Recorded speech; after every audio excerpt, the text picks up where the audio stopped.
Pressure குக்கரில் கஞ்சி கட்டும் புழுங்கல் அரிசியை உதிரியாக எலக்ட்ரிக் குக்கரில் வடிக்கலாம். எப்படி? Hello viewers, welcome to காப்பியாஸ் village kitchen. இந்த மாடல் எலக்ட்ரிக் ரைஸ் குக்கர் நான் வச்சுருக்கேன். இந்த மாடல் ரைஸ் குக்கருக்கு ஒரு அலுமினிய பாத்திரம் தருவாங்க. இந்த பாத்திரத்தில் 1 கிலோ அரிசி நாம் சமைக்கலாம். இந்த பாத்திரத்தை நீங்கள் இதுக்குள்ளே வச்சிடலாம். டைட்டாக ஃபிக்ஸ் ஆகாது, இது மாதிரி சுற்றுனா சுத்தம். இதுக்கு ஒரு தட்டு தருவாங்க.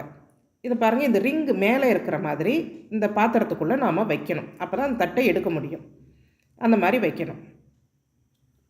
வடிக்கக்கூடிய எந்த அரிசியாக இருந்தாலும், புழுங்கல் அரிசி, கஞ்சி வடிக்கக்கூடிய அரிசிக்கு இந்த தட்டு ரொம்ப முக்கியம்.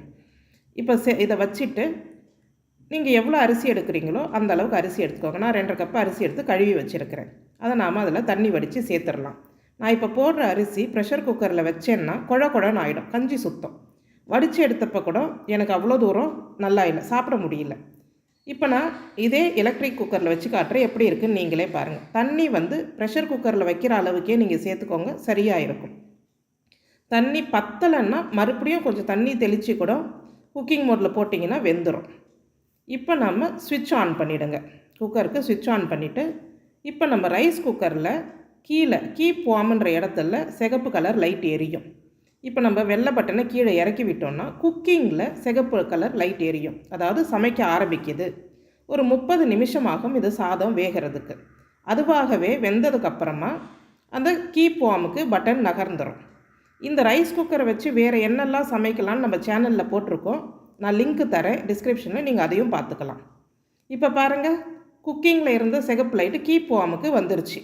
அதுவாகவே ஆட்டோமேட்டிக்காக வந்துடும். அது பட்டனும் மேலே ஏறிக்கும்.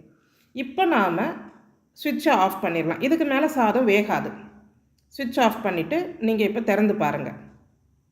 பொலன்னு இருக்கும். இதே பாஸ்மதி ரைஸ் யூஸ் பண்ணிங்கன்னா, இல்லை கஞ்சி சுத்தாத வேறு அரிசிகள் யூஸ் பண்ணிங்கன்னா இந்த தட்டும் நீங்கள் சேர்க்க தேவையில்லை. நேரடியாக இதுலேயே வச்சு வெஜிடபிள் ரைஸ், புலாவ் எல்லாமே நீங்கள் செய்யலாம். இப்போ இது வடிக்கக்கூடிய அரிசின்றதுனால வேறு பாத்திரத்தில் மாற்றிடுங்க. இல்லைன்னா அடியில் அந்த சாதம் கட்டியாக ஆரம்பிக்கும். இப்போ பாருங்கள், இந்த பாத்திரத்தில் தட்டை எடுத்து காமிக்கிறேன். எவ்வளோ கஞ்சி இருக்குது பாருங்கள். அந்த அரிசி கஞ்சி அடியில் தங்கிடும். நாம் வடிக்கிற மாதிரியே நம்ம வச்ச தண்ணிக்கு எவ்வளோ கஞ்சி வரணுமோ அதில் இது வந்துடும். இதே மாதிரி நாம் இதை பயன்படுத்தியும் சாதம் செய்துக்கலாம்.